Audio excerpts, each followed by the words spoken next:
건조해지기 시작을 하면은 각질 같은 게 많이 생기잖아요. 피부과에서는 때를 안 밀어요. 지금 뭐 20년, 30년이 됐지만 때를 한 번도 밀어본 적이 없습니다. 안 돼!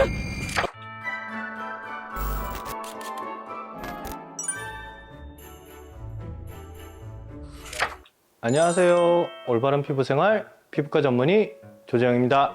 여름이다라고 해가지고 제가 선크림으로 처음 시작한 지가 그제 같은데 이제 가을, 겨울로 접어드네요 벌써. 이제 겨울이 되면은 피부가 수분을 잃어버리게 됩니다. 요즘에는 겨울만 되면은 얼굴이 바짝바짝 마르고 몸이 간지럽고 그래요 라고 말씀들을 많이 하세요. 피부가 건조하다라고 느끼는 것 중에서 가장 큰 게 피부가 좀 따끔따끔하거나 간질간질한 증상들이 나타나는 경우들이 있어요. 쉽게 설명하면은 이제 가뭄이 들었을 때 논바닥을 생각을 하면 되거든요. 눈에 보이지는 않지만은 실제적으로 수분을 못 머금고 있기 때문에 얘네들이 갈라져요. 미세하게 갈라진 사이사이로 염증들이 생겨요. 그러면 그게 따끔따끔 간질간질하게 되고 그러다 보면 긁게 되겠죠. 긁으면은 그게 이제 건조 피부염의 시작이 되는 증상이다라고 생각을 하시면 돼요. 결과적으로는 피지 생성률이 줄어들었기 때문에 해줄 수 있는 거는 외부적으로 보호를 해주는 것밖에는 없습니다. 근데 이제 이게 건조해지기 시작을 하면은 각질 같은 게 많이 생기잖아요. 허옇게 뜨니까 뭘 하실 것 같으세요? 목욕탕에 가가지고 열심히 불린 다음에 때를 밀어요. 그 때는 실제적으로는 오염된 게 아니라 각질세포가 떨어져 나가는 거예요. 피부를 보호해주고 있는 각질세포를 불려가지고 밀어버리는 겁니다. 피부과에서는 때를 안 밀어요. 저는 성인이 된 다음에 지금 뭐 20년, 30년이 됐지만 때를 한 번도 밀어본 적이 없습니다. 안 돼! 더럽지 않잖아요.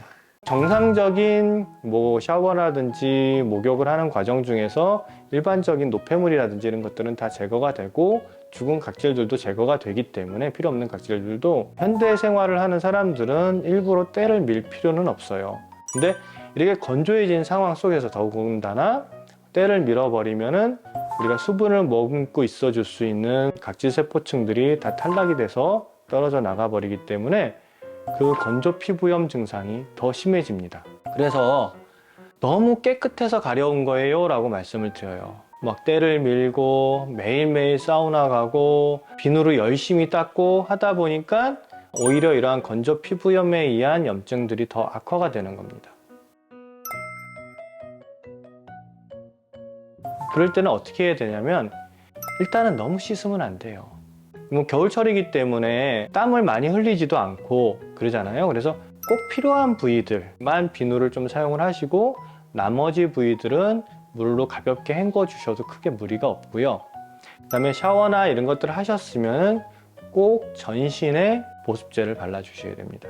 이게 바르기 쉽지 않거든요. 사실 팔다리 바르고 등도 바르고 이렇게 해야 되는데 씻기만 씻고 대충 이렇게 바르고 오면은 등 같은 부위 잘 안 가잖아요.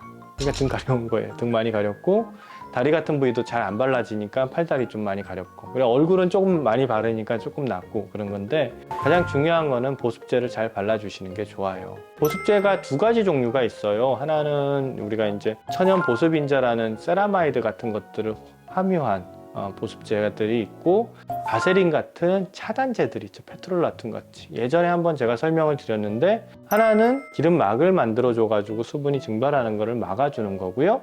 하나는 이러한 세라마이드 성분 같은 것들을 피부에 침투를 시켜서 스스로 수분을 머금을 수 있게 피부가 만들어주는 거다라고 생각을 하시면 됩니다. 근데 사실은 의학적으로는 이런 천연 보습 입자를 충분히 함유하고 있는 보습제를 사용하시는 게 더 좋아요. 근데 사실 바세린이 가성비는 좋죠. 예전에 바세린 편에서 제가 말씀드렸다시피 이제 여드름 같은 것들도 좀 유발을 할 수 있고 하기 때문에 최근에는 이제 좋은 보습제들이 많이 나와 있어서 그런 부분들을 사용을 해주시면은 더 도움이 될 거다라고 봅니다.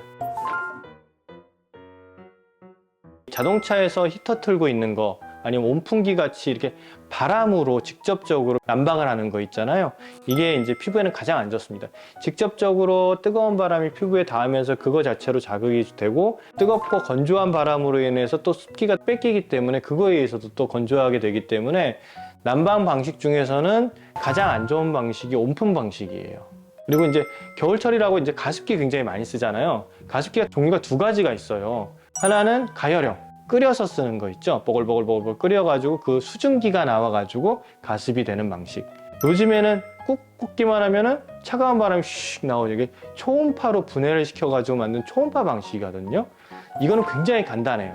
근데 문제가 뭐냐면은 얘는 초음파 방식은 증류수를 사용하지 않으면 수돗물이라든지 이런 것들을 사용하게 되면 안에 있는 미네랄 같은 것들이나 뭐 여러 가지 부산물들 같은 것들도 깨져가지고 공기 중으로 날아가는 거예요. 그래서 그런 것들에 의해서 피부염이라든지 아토피 같은 게 좀 악화될 수 있다라는 보고도 있습니다. 확실치는 않지만은 사실은 의학적으로는 끓이는 방식, 가열형 방식이 더 좋다라고 봐요. 근데 얘의 문제점은 뭐냐면은 관리하기가 굉장히 안 좋아요.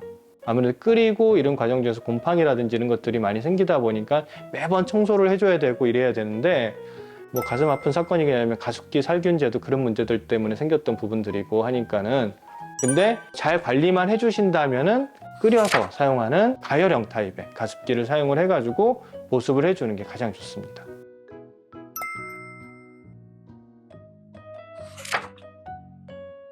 오늘은 건조한 피부 때문에 고민하시는 분들이 많은 것 같아서 제가 건조한 피부를 관리하는 방법에 대해서 한번 말씀을 드려봤습니다. 좀 도움이 되셨으면 좋겠고요. 추운 겨울 감기 조심하시고 오늘도 시청해 주셔서 감사합니다.